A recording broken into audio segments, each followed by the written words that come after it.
Julian Alvarez two Barcelona এক সপ্তাহ ব্যবধানে 3টা ম্যাচ খেলে 6 গোল 2 অ্যাসিস্টে 8টা গোল কন্ট্রিবিউট করার পর এই আলভারেজকে বার্সেলোনাকে ভেড়ানো যায় কিনা এই ডিসকাশনটা কিন্তু এখন ফুটবল কমিউনিটির সবচেয়ে হট টপিক।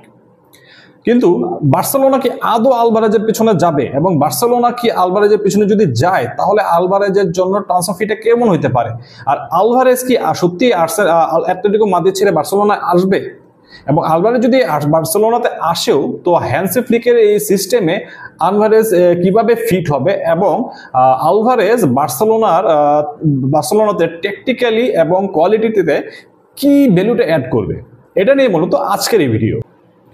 আলভারেজ একজন ফরওয়ার্ড, কিন্তু জেনুইন নাম্বার 9 স্ট্রাইকার না। তাকে স্ট্রাইকার হিসেবে খেলানো যায়, তাকে উইঙ্গার হিসেবে খেলানো যায়, এবং স্ট্রাইকারের পিছনে অ্যাটাকিং মিডফিল্ডার হিসেবেও খেলানো যায়। সে ডি বক্সে জেনুইন নাম্বার 9-এর মতো ফিজিক্যাল কিংবা এরিয়ার থ্রেট দেয় না।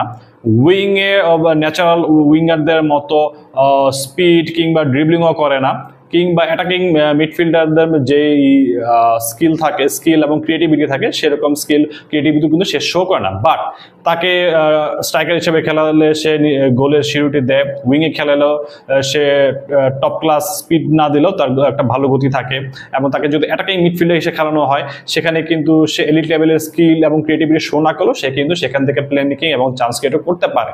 তার মানে বলা যাচ্ছে আলভারেজ হচ্ছে একজন ভার্সেটাইল ফরওয়ার্ড। এই ভার্সেটাইল ফরওয়ার্ড আলভারেজ কিন্তু মডার্ন ফুটবলের যে রিকোয়ারমেন্ট শুরু থেকে অপোনেন্ট ডিফেন্ডারকে প্রেসিং করা, সেই প্রেসিংটা কিন্তু খুব ভালোভাবে সে পারে। সে ননস্টপ অপোনেন্ট ডিফেন্ডারকে প্রেসারে রাখতে পারবে, এবং দরকার হলে সে নিচে নেমে ট্র্যাক ব্যাকও করতে পারে। এই মডার্ন হার্ড প্রেসিং ফুটবলের সাথে মানানসই ভার্সেটাইল ফরওয়ার্ড আলভারেজ কিন্তু যে কোনো টপ টায়ার ফুটবল টিমের জন্য একটা অ্যাসেট হতে পারে, এবং সেখানে বার্সেলোনাও কিন্তু কোনো ব্যতিক্রম না। সো স্বাভাবিকভাবে একজন বার্সা ফ্যান চাইতেই পারে যে আলভারেজ হ্যান্সি ফ্লিকের বার্সেলোনায় আসুক, এবং সেই টিমে এবং রাফিনহা, লামিন এদের সাথে একটা ভালো একটা কম্বিনেশন ক্রিয়েট করুক।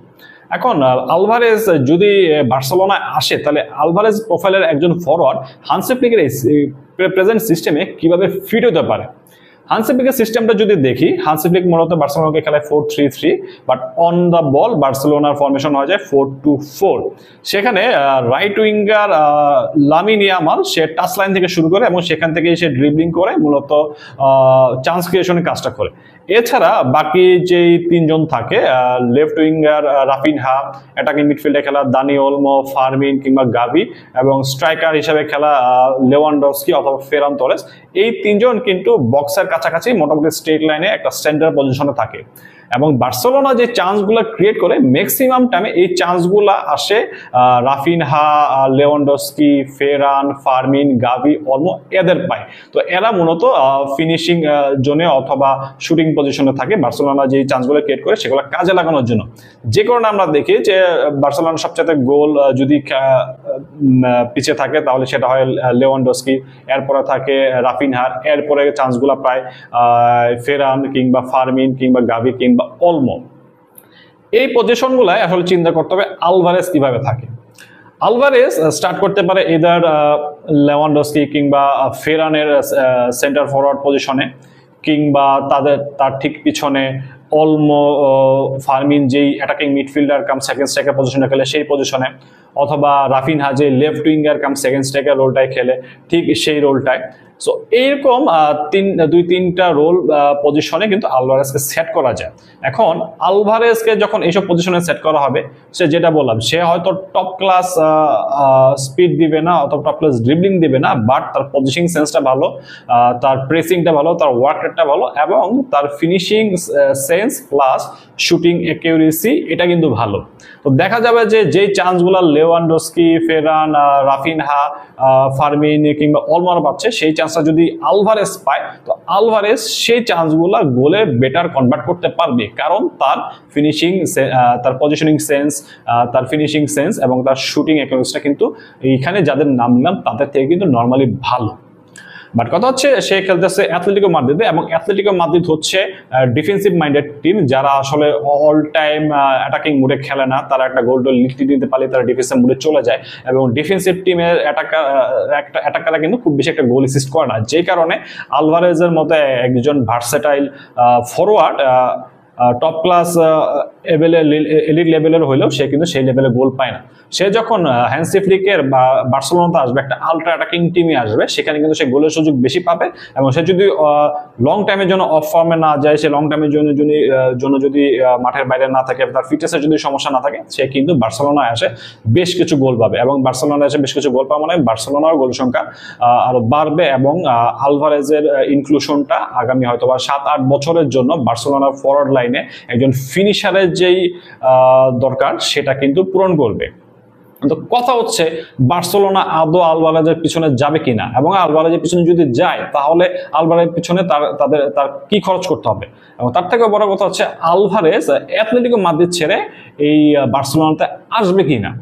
এখন আমরা লাস্ট কয়েক সিজন দেখছি যে বার্সেলোনা কিন্তু ফাইন্যান্সিয়াল সমস্যা আছে, তারা কিন্তু চাইলেই হাই ট্রান্সফার ভ্যালুতে সব প্লেয়ারকে কিন্তু দলে বেরোতে পারে না, এবং যেই রিসেন্ট টাইমে যে টপ হাই মানি ট্রান্সফারগুলো ছিল সবগুলোতে কিন্তু বার্সেলোনা পার্টিসিপেট করে নাই, এবং তাদের অনেক ফার্স্ট প্রায়োরিটি কিন্তু তারা দলে বেরোতে পারে নাই।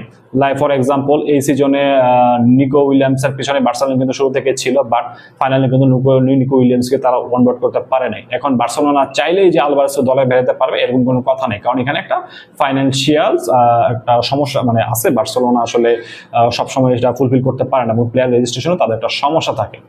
তারপর কথা হচ্ছে আলভারেজ আসলে অ্যাথলেটিকো মাদ্রিদ ছেড়ে বার্সেলোনাতে আসবে কিনা। এখন অ্যাথলেটিকো মাদ্রিদ কিন্তু হয়ে গেছে আর্জেন্টিনার জন্য একটা মিনি আর্জেন্টাইন হাব। এই টিমে মুসো আছে, এই টিমে মলিনা আছে, এই টিমে গিলিয়ানো সিমিনে আছে, এই টিমে লোনে নিকো গঞ্জালেস আছে, এই টিমে এই সিজনে এতদিন ধরে ছিল রদ্রিগো ডি পল, যে এই সিজনে চলে গেছে।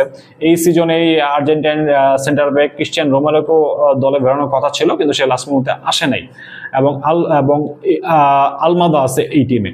মানে এতগুলা আর্জেন্টাইনের ভিড়ে মানে ব্যাপারটা হচ্ছে যে এই আলভারেজ কিন্তু মানে আর্জেন্টাইন ন্যাশনাল টিমের যে বন্ডিংটা, সেই বন্ডিংটাও কিন্তু এখানে এসে ফিল করে, কারণ তার আর্জেন্টাইন ভাই ব্রাদাররা কিন্তু বেশিরভাগ একটা গেমে খেলতেছে, এবং বলা যায় না যে 2026 বিশ্বকাপের পরে নেক্সট ক্লাব সিজনে কিন্তু আরো 2-1 আর্জেন্টাইন এই সিমিওনের আন্ডারে অ্যাথলেটিকো মাদ্রিদে চলে আসতে পারে। এখন এই একটা কমফোর্ট জোন আর্জেন্টাইন আলভারেজ ছাড়বে কিনা এটা কিন্তু একটা কোয়েশ্চেন, কারণ আর্জেন্টাইনে কিন্তু বিগ ক্লাবে যাওয়ার থেকে তাদের কমফোর্ট জোনটাকে কিন্তু সবচেয়ে বেশি প্রায়োরিটি দেয়।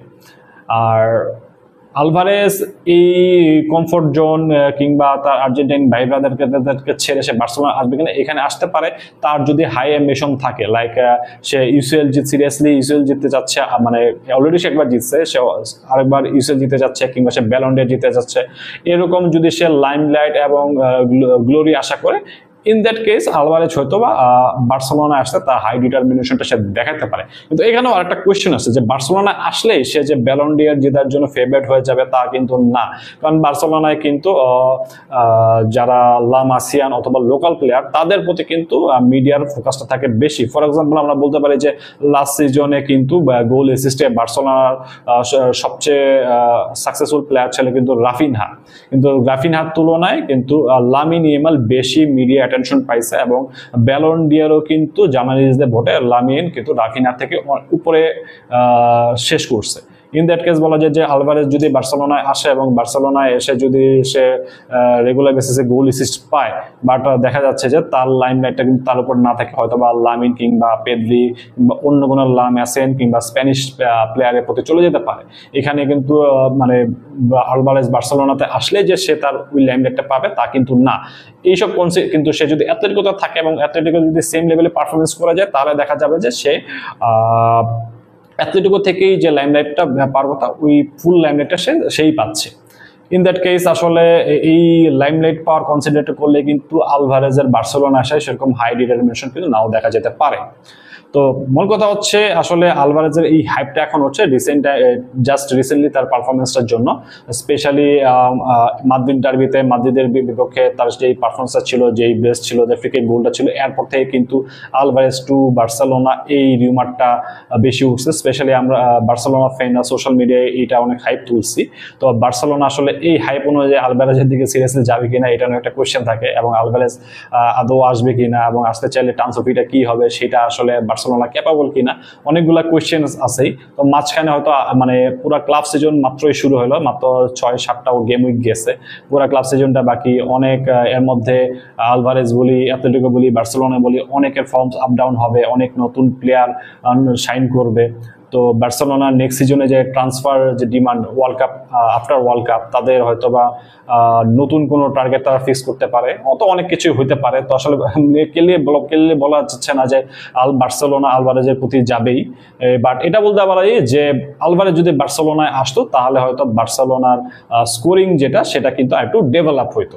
তবে আলভারেজ আসাটাই কিন্তু আসলে বার্সেলোনার জন্য অল প্রবলেমের সলিউশন কিন্তু না, কারণ আমি যেটা বললাম আলভারেজ একজন টপ লেভেলের ফিনিশার হইলেও সে কিন্তু ডি বক্সে এরিয়াল এবং ফিজিক্যাল থ্রেটটা দেয় না, যেটা লেভানডস্কি দেয়, কিংবা অ্যাথলেটিকোতে তার টিমমেট সলট দেয়। অ্যাথলেটিকো ট্রান্সফারটা আমি যদি দেখি, অ্যাথলেটিক কিন্তু একই ট্রান্সফার সিজনে আলভারেজকেও আনছে এবং জিরোনা থেকে সলটকেও আনে। কেন সলটকে আনছে? কারণ অ্যাথলেটিকো জানে যে আলভারেজ ডি বক্সে ফিজিক্যাল এবং এরিয়াল থ্রেট না। অ্যাথলেটিকো যখন লো ব্লকে কোনো ফিজিক্যাল টিমের এগেন্সে খেলবে তখন কিন্তু আলভারেজকে তারা ক্রস করতে পারবে না, যেটা শর্লটকে করতে পারবে। এবং শর্লট সেট পিস ডিফেন্ডিং এর সময়ও কিন্তু একটা অ্যাসেট হিসেবে কাজ করবে, যেটা কিন্তু আলভারেজ না। এই সকল বিবেচনায় কিন্তু আলভারেজ আসলে যে বার্সেলোনার ফরওয়ার্ড লাইনের সব সমস্যার সমাধান হবে তা কিন্তু না। বার্সেলোনা কিন্তু স্টিল একটা ফিজিক্যাল এবং এরিয়াল থ্রেটওয়ালা নাম্বার 9 লাগবে। সো পুরো একটা ক্লাব সিজন বাকি আছে, সামনে একটা বিশ্বকাপ আছে, এর মাঝখানে হয়তো অনেক নতুন প্লেয়ার উঠে আসবে যারা তো ক্লাব সিজন দিয়ে উঠে আসতে পারে কিংবা ওয়ার্ল্ড কাপের পারফরমেন্স দিয়ে উঠে আসতে। তো আমাদের দেখতে হবে যে এই পর্যন্ত কে কে টপ পারফর্ম করে, কে কে ফর্ম ধরে রাখতে পারে। এই ছিল আলভারেজ টু বার্সা রিমন নিয়ে আমার অ্যানালাইসিস। হোপফুলি নেক্সট ডে অন্য কোনো টপিকে আপনাদের সামনে আমি হাজির হব। ধন্যবাদ সবাইকে।